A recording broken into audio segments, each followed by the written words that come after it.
Alright, guys, today we're going to be reacting to The Writing is on the Wall. Saudi Arabia collapse is imminent. Wow, this will be crazy. Let's jump in. Staying with inequality for just a moment, because it's such a big theme in the current electoral cycle. Once again, wealth, poverty, and politics. Quote, the welfare state, which, by the way, is the recourse of virtually everybody who's concerned about inequality. Let's redistribute from the rich to the fine. So we expand the welfare state.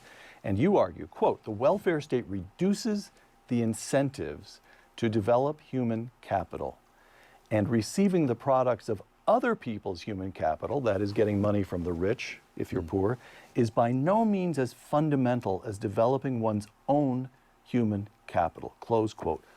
What is human capital, and why does the welfare state suppress the incentives to develop it? Well, human capital is the ability to create the material things that constitute wealth. People have been puzzled by the fact for a long time that after a major war with huge destruction, once peace is restored, the economy gets restored often in a very few years. I think Western Europe after World War II, everything that was there was bombed. And they wonder why, how can that be? And John Stuart Mill explained this back in the middle of the 19th century, that the material things are going to be used up and wear out, whether there's a war or not.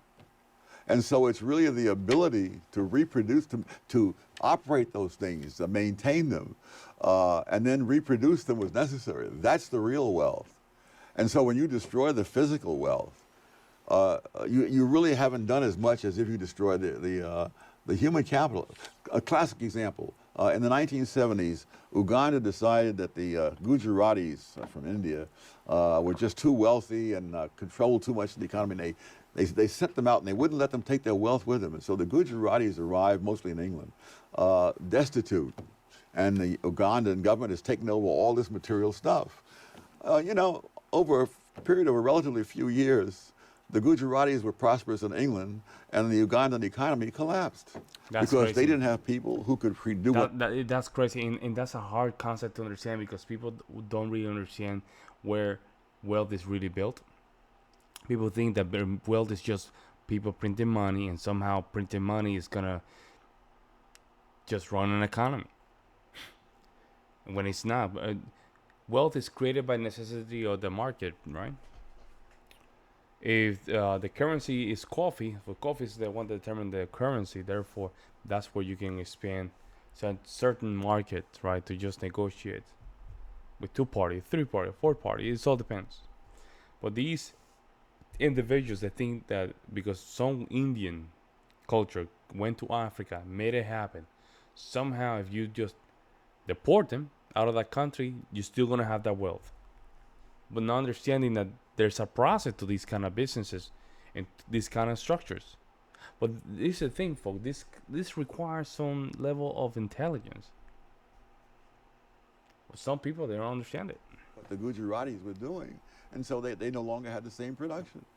It's also one of the problems with trying to finance things by confiscating the wealth of the wealthy. All you can confiscate is the material wealth. You cannot confiscate the human capital. Yeah. So the true wealth, the enduring wealth, the wealth that leads to wealth in the material world is between people's ears. Absolutely. And why does the welfare state suppress incentives for poor people to develop their Of course, human capital? you can live off what other people have produced. And it's not just the welfare state. It's true among nations. Spain, for example, during its heyday in the 16th, 17th century, it received gold and silver literally by the ton, something like 200 tons of gold. If you can imagine, gold is normally measured in ounces. So they get 200 tons of it from the Western Hemisphere colony. They get, I think, some 1,800 or something, 1,000 ounces of silver. And so Spain didn't have to develop its human capital, and it didn't. It bought whatever it wanted because it had all of this. But when all of that money was spent, and the colonies broke free and so on, Spain had nothing. Nothing. And so Spain is today one of the poorest countries in Western Europe. That's crazy, man. Spain used to be this empire, this European empire, with a strong culture. That they still, some of these ex-colonies, Even in Puerto Rico, man, you go to a lot of these towns, San Germán, Las Marias, San Juan, Santurce. The culture of Spain is so rich, still after 500 years. In case of Puerto Rico, after 150 something years, almost right, still strong.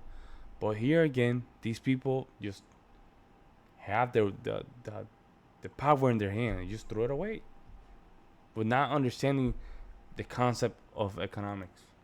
And that's just what the Saudis are afraid of right now. And that's happening in Saudi Arabia. It's Mm. already happening in Saudi Arabia. Here, nature has given out to Saudi Arabia Oil. all this wealth. Great.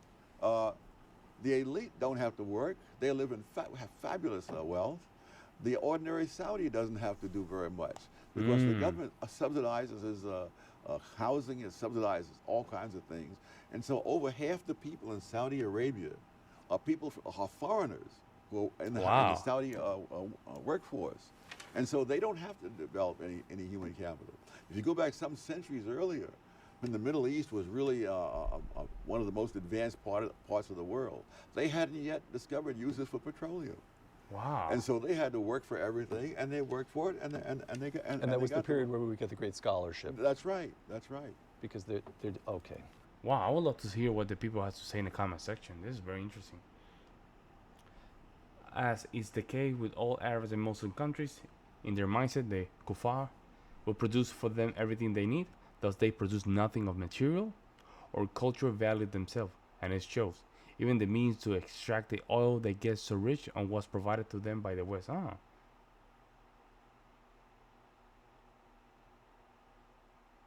me see. It makes me sad knowing that the great Dr. Sowell cannot be with us in the coming decades. He's in the mid 90s. We should cherish him while we have him. Yeah, it's true.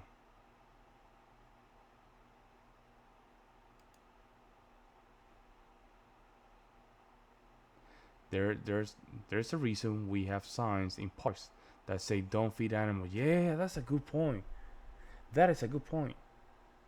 Cause then they stop. Basically, they stop. Using their instinct to just hunt for their food. Yeah. That is interesting. This is so true. South Korea is a great example. It has zero natural resources, and the economy was non-existing after decades of colonization and civil war. When the Korean War ended in 1953, South Korea was the poorest county in the world, country, with hundreds of thousands of people dying of hunger. The only resources they had were human capital, and the entire nation made a commitment to become successful. Fast forward 6 decades, and now the nation of 50 million people, with a land size that is 1/6 of Texas, has the 14th largest economy in the world. Yeah, they need, and this is what the argument about. Hey, we have to have more kids. We need human capital. We cannot keep importing immigrants from different countries that have not even our own values. We need people from the United States, from our own country, to have people, to have babies. That's it. That's how we fix a lot of these problems. Let me see. Human capital is what is between your ears. Damn, bro, that line was hard.